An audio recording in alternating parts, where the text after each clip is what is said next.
Hey Catgangers, Deva here with another exciting video. Yesterday I did cover the Ice Charge Blade build video, but it's of course not the only one that is better than the Safi'jiiva. All 5 elemental charge blades are much better than the Safi, like it's a really big damage jump.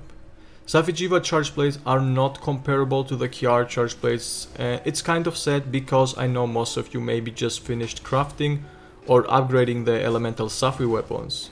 Crit element built in the weapon will give you a 35 increased elemental damage on every single hit, and regardless if you spam literally only SADs as soon as your files are full, melee damage is still just as strong, if not stronger. It's not only about files. To clear that question up, why we put crit in SAD builds. Don't listen to anyone who says otherwise. Crit is always over file damage since the majority of the combat is melees and they hit even harder than files. That's just obvious. With that said, let's straight jump into the meta builds for every single element. Kiar Ice is the only one with Skyrocked element. It has 210 more element than every single other charge blade and 180 more than water. It's also the only one that has a level 1 slot, but also comes with a blessed 20% base affinity, which allows us to get a 100% crit chance with just Crit Eye. So in addition, Ice will be able to run guard level 3 for comfort, while others can only fit 1 or 2 on water. Kiar Water is the second most boosted charge blade since it also comes with 20% affinity, 30 more element than Dragon, Thunder, Fire, CBs, and 90 hits of white sharpness, which is more than double of the others, so this sharpness of this charge blade is just insane. This build will be able to fit in a second level of guard because we don't need one level of agitator to fill in the last 5% missing affinity. Kiar Fire, Dragon and Thunder share exactly the same build since they all come with 15% affinity and no slot. All you have to do on this is to swap out the elemental charm to the matching one and replace the elemental jewels in the build. If you don't have vitality charge hybrid jewels, it's also okay to drop Crit Eye for vitality if you really need 3 health boosts. This will not hurt your build in any way but just having a tiny bit less DPS. Augments will be of course full element unless you want some health regeneration in, because Safi armor without health regen makes it a little bit tougher to play, but regen does completely negate it, so you have free healing from the armor.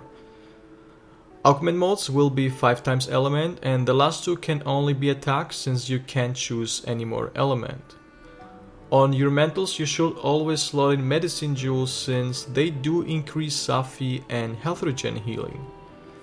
Safi armor plus health regen augment are more survival friendly than using only health regen without the Safi armor, since health regen negates it and Safi armor gives you then the free 50% healing.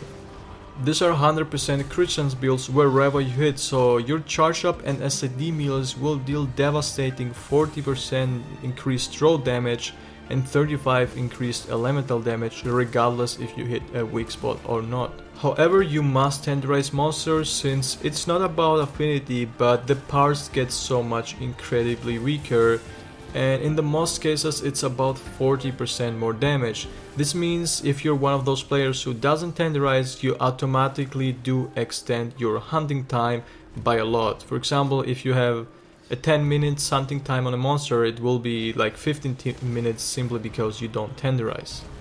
Also, I made a weakness exploit version of these builds, but they suck since all you can fit in is 3 more levels of agitator or resentment.